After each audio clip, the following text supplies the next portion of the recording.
maligayang Christmas tree sa Araneta Center South, sinindihan na kanina bilang simbolo ng pagliwanag ng bukas para sa marami. Inanap na ang annual Christmas tree lighting sa Araneta Center South.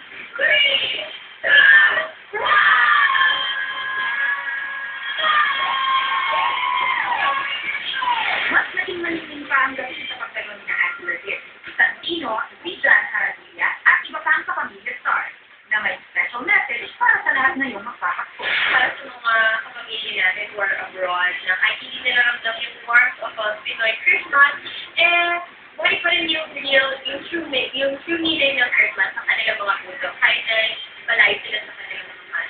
Ang Christmas wish ko for mga Pinoy is hindi sila mapatulong sa ating mga kapwang kapamilya. Merry Christmas po sa ating lahat. Ang Pasko naman pagbibigayan at pagmamahalan. Siguro, dapat natin paligayahin ang mga taong minamahal natin at pasalamatan ang lahat ng taong tumulong sa atin.